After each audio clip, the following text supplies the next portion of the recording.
4-second clock. And then away from the ball, Joe Crawford blows his whistle. In a discussion now with Dick Bavetta.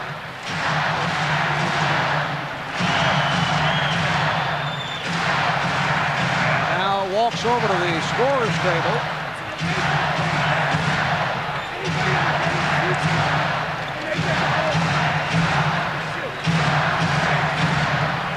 And he's calling a foul away from the ball, but usually long discussion regarding that play. And that's the type of foul that we were talking about in relation to Bruce Bowen. They grabbed someone, I'm not sure who, but on that foul below 2 minutes, San Antonio gets one shot in the ball, and San Antonio picks the shooter. You're looking down in the corner, right there under the basket, you'll see them grabbing a player away from the basketball, intentionally taking the foul. Joe Crawford raises the hand. That's why when he went over to Greg Popovich to the table, Joe Crawford said, "Who do you want to shoot the free throw?" Greg LaFrentz on the foul. He is fouled out. We're down to 1:23 remaining. Well, we have LaFrentz with 6. He's on the floor. And a foul called on Finley. So Parker will go to the line.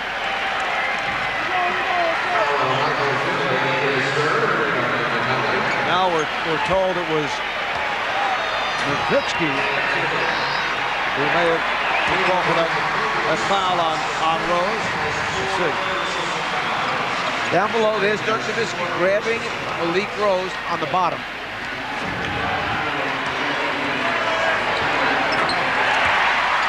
So the Spurs with a 117-100 lead. Nash tripped up. And that puts San Antonio in the penalty. So for the Dallas Mavericks, another comeback effort. This one will fall short, but they provide a scare to the San Antonio Spurs. They're led by as many as 28, but the Spurs able to rally down the stretch. A 12-3 run that will preserve a victory.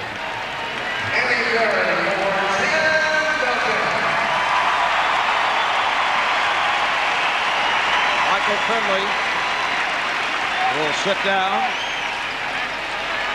He's with 29. The Mavericks were able to get within 8 points. It was 105-97. And then San Antonio went on that run. Remember the three-point play by Mick Van Exel with just under 5 to go, and it was down to 8. Nash with the steal, chased by Ginobili. Nash rejected by Ginobili. Jackson wisely pulls it back. Under a minute remaining in the game. The San Antonio Spurs on their way to evening is best of 7 at 1 apiece. Parker rejected. And Nash pops it down to Bell. This time Ginobili let him go. Did not want to pick up a foul. Stop the clock. 117-104. We're down to a half minute remaining. This crowd on its feet here at the SBC Center in San Antonio. They are delighted that the Spurs are able to get back into the series. Steven Jackson down to 15 seconds. Here's Bell. It will be San Antonio ball.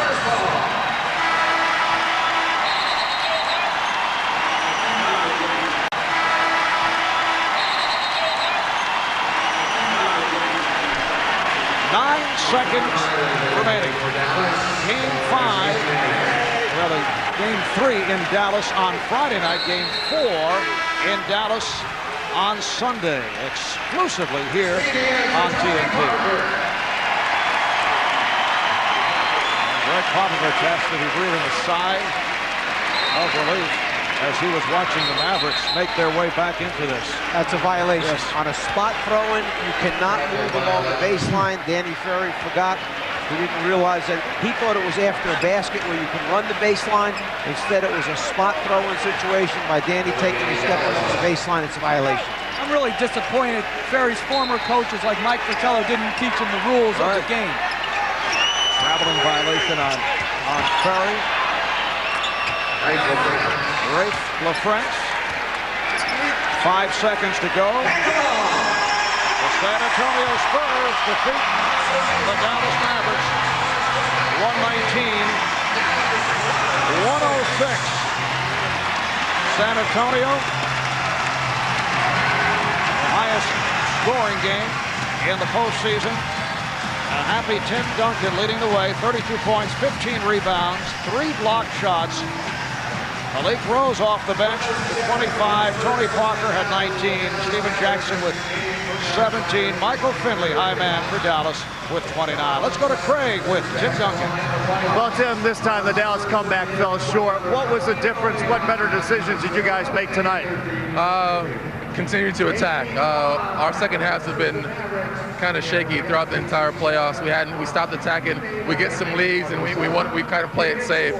We attacked the whole way through. Defensively, we were solid, didn't give us many open shots, and just played out the second half much better. It's a disturbing trend for you and your teammates and your coaching staff. It makes for dramatic TV for us. But mentally, what happens when you see a 28-point lead go down to 8? What are you guys thinking? We're still up 8. So we keep on playing through it. Luckily enough, we hit some shots down the stretch and kept it safe. Offensively, you led the way as you usually do, but defensively, when they needed some big baskets, you guarded Nowitzki. What do you do against him defensively? Great shooter, just trying to stay in front of him. He can really put the ball on the ground, really get to the basket, contest his jump shot, and then leave it at that. And if Danny Ferry would have gone to Wake Forest, would he have known not to travel and run out of bounds? Absolutely not. Thanks a lot. Thank you, Buck. All right, thanks, Craig.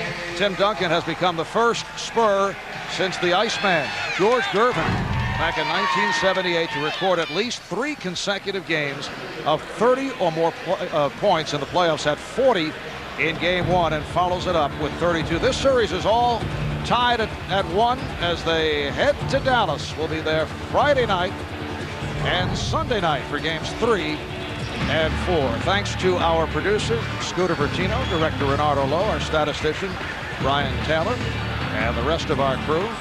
Next, it's Inside the NBA, presented by Hyundai. For the Czar, Mike Fratello, Jeff Van Gundy, Greg Sager, Cheryl Miller. This is Marv Albert saying good night from the SBC Center.